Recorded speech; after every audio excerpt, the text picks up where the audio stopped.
Questa settimana siamo a Pincala, ancora una volta in Alto Polesine, per scoprire questa cittadina, un'altra cittadina piccola di 1000 abitanti, che però ci ha stupito perché nonostante la piccola dimensione di questa città, tutti quelli che abbiamo intervistato hanno detto che non cambierebbero Pincala con nessuna altra città e questo gliene fa specie. Andiamo naturalmente a scoprire il sindaco, amministratori, anche tra l'altro una eccellenza, addirittura un museo delle distillerie che è proprio qua a Pincala, unico nel Polesine. Andiamo.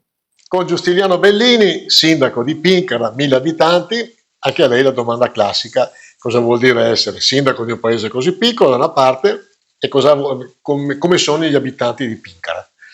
Buongiorno. Allora, è una domanda che spesso mi sento rivolgere, no? Sia da cittadini e anche da conoscenti, colleghi, eccetera. E allora io questo mandato da sindaco io lo ritengo, allora sono tre poi le risposte che io do. Intanto stimolante, è stimolante fare il sindaco anche in un paesino piccolo come il nostro di 1050 abitanti, perché tutti i giorni devi affrontare qualcosa e quindi questo ti stimola anche comunque, no? Ad affrontare questi problemi, quindi ti stimola e soprattutto oltre a essere stimolante è anche gratificante. È gratificante grazie soprattutto ai cittadini di Pincala, no? Perché sono attivi, si sente proprio lo spirito di comunità. Lì si nota anche, è un nostro piccolo scrigno, il paesino di Pincala, no? Perché è tutto raggruppato in pochi centinaia di metri, abbiamo tutte quelle che sono le nostre attività presenti nel nostro territorio, sono qua racchiuse in questo piccolo. Tra l'altro attività che io devo ringraziare perché oltre a dare appunto questa possibilità di essere presenti, ma danno quasi come dei servizi ai nostri cittadini. Posso chiedere a una giovane come si sta qua a Pincala? Bene, molto tranquillo. E tu, nata qui, sempre stata qui? Esatto. E non cambieresti? Magari più avanti, io studio all'università, quindi la prospettiva è spostarsi, però sicuramente è un punto di riferimento. Come si sta qua a Pincala? Molto bene, molto, è un paese molto accogliente, con persone molto alla buona e niente, io sono nata qui a Pincala e non cambierei mai il paese. E tu hai anche un osservatorio particolare, sei qua in un bar, lo gestisci. Come sono i clienti di Pincala? Gentilissimi, anzi mi aiutano anche. Tra l'altro attività dove la stragrande maggioranza delle attività che abbiamo in paese sono condotte o gestite da donne. Io dico sempre, il mio paese, circa l'80% delle attività sono gestite da donne. Io devo ringraziare molto il mondo femminile, non solo a livello di attività, ma anche a livello di volontariato. Abbiamo diversi gruppi di volontariato che operano sul territorio, tanti sono presiedute o comunque amministrate da donne. Quindi il mio paese è un paese, diciamo, al femminile, no? Ecco, il gruppo giovani quanto è importante per questa piccola comunità? È abbastanza importante anche perché il gruppo giovani organizza la sagra paesana a giugno, che c'è una buona partecipazione, e anche organizziamo diversi eventi, camminata a settembre, stiamo preparando per il Natale il villaggio di Babbo Natale e poi chi ci chiede aiuto contribuiamo anche a eventi oltre ai nostri. Io stranamente, controtendenza, io pensavo di trovare un paese di persone anziane, però ho visto un sacco di persone giovani. Ho intervistato 7 persone, di cui 4 sotto i 30 anni. È in controtendenza o è stato solo una coincidenza secondo lei?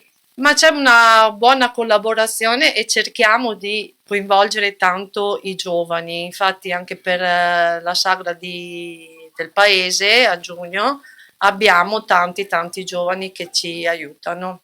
Quindi vale la pena abitare ancora a Pincala? Certo, è un bel paese, è un paese che collabora molto. Una domanda che facciamo spesso quando veniamo nell'Alto Polesine in particolare, questo frazionamento dei paesini molto piccoli, dai 600 abitanti ai 1000, 1500.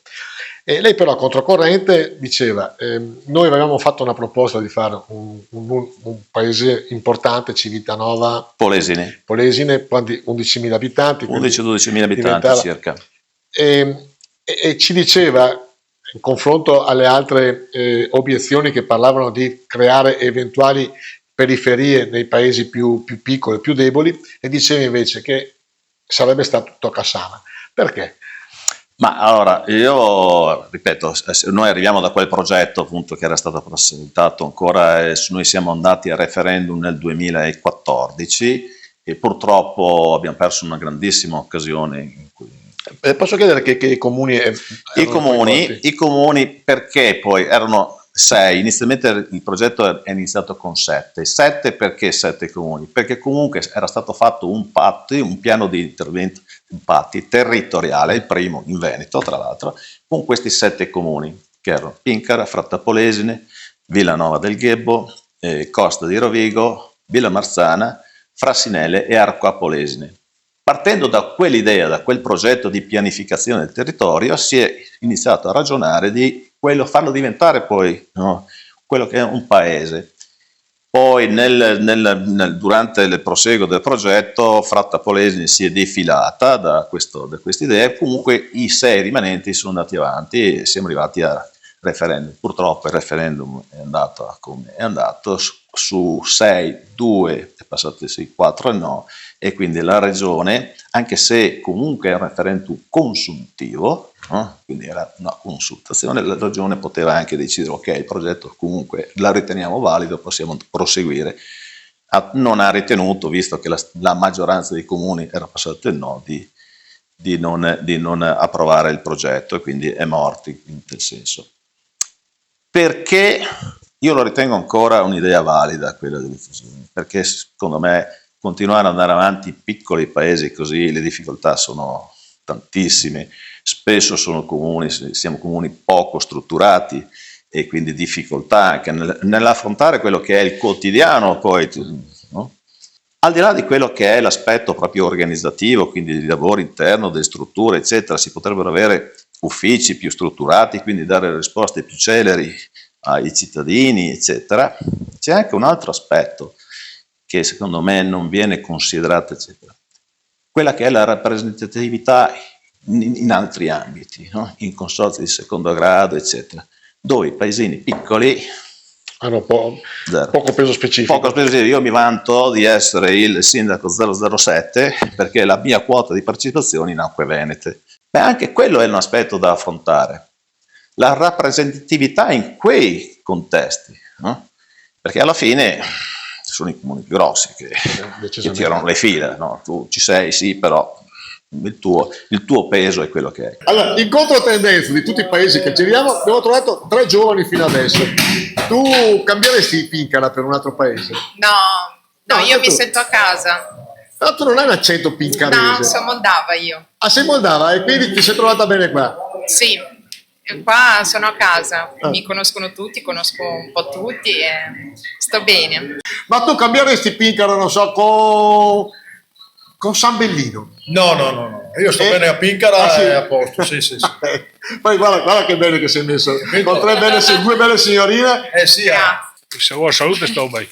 Questo anche in altri paesi. Non è nato a Pincara. È nato a Pincara e cambieresti? No. E lei ha accennato il fatto che sì, il nostro paese è un paese prettamente agricolo, c'è qualche attività artigianale, ma è soprattutto agricolo. E l'agricoltura in questi anni è cambiata tantissimo, si è passati dalle aziende medio-piccole a gestione familiare ad aziende molto più grandi, eccetera. In più abbiamo anche avuto negli ultimi anni l'insediamento anche di realtà importanti, non del territorio, no? che hanno sfruttato, fra virgolette, appunto, del cambio generazionale che non c'è stato, quindi di una disponibilità di terreno per insediare realtà importanti. E realtà importanti che necessitano anche di manodopera soprattutto. Manodopera che, lo sappiamo, nel nostro territorio ormai non esiste più, quindi abbiamo negli ultimi anni arrivo di tanta manodopera estera, parte dall'est, ma soprattutto dal Nord Africa.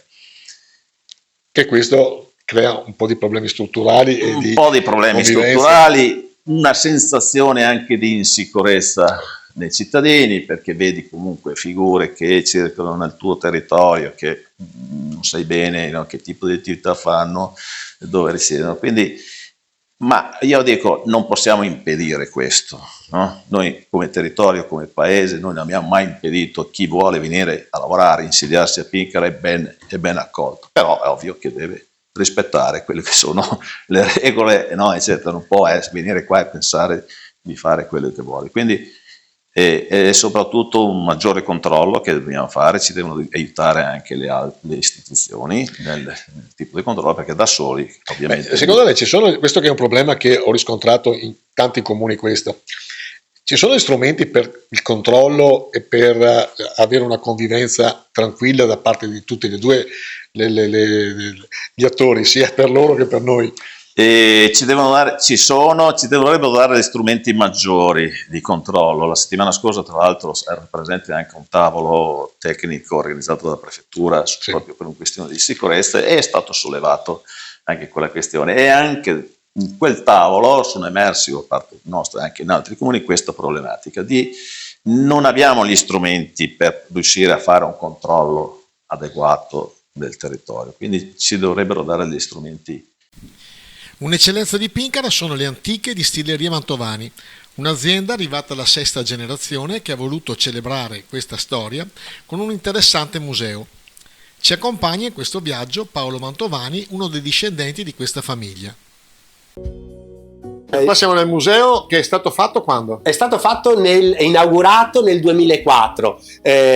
All'epoca abbiamo vinto un premio della provincia di Rovigo che si chiamava Ars Impresa, in cui si cercava di mettere insieme le imprese e la cultura. Per cui con la creazione del museo, il primo in Polesine, e anche più visitato, ecco, diciamo la verità, perché anche in questo caso il bisogno del consumatore contemporaneo è quello di non accontentarsi di degustare un prodotto eccellente, ma ne vuol sapere la storia, vuol sapere con che cosa è fatto, chi te l'ha insegnato, perché lo fai così, non in un altro modo. Per cui quando tu azzecchi un bisogno è chiaro che non serve neanche pubblicizzarlo più di tanto. Qui entriamo ancora di più. All'interno della parte museale ci sono alcuni nostri antichi alambicchi, appartenevano tutti alla nostra famiglia, e gli alambicchi sono un po' come i vestiti fatti su misura, non ne esiste uno uguale all'altro.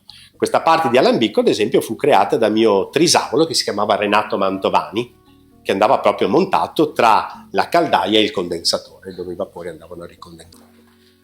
Il museo si intitola con un titolo che ho voluto dare tanti anni fa, Il futuro nella memoria. Ecco, non dimentichiamoci che i musei di impresa sono legati appunto ad un'attività produttiva dove chiaramente la memoria non è sufficiente, dobbiamo anche lavorare molto sul futuro, perché sennò chiaramente un'azienda non può andare avanti se non con un'attenzione che coniughi la memoria e il futuro, ma le mani ci si sporcano nel presente, per cui ecco, sono le 3 dimensioni del tempo, tra l'altro dinamica molto importante nel nostro mestiere a cui siamo molto affezionati.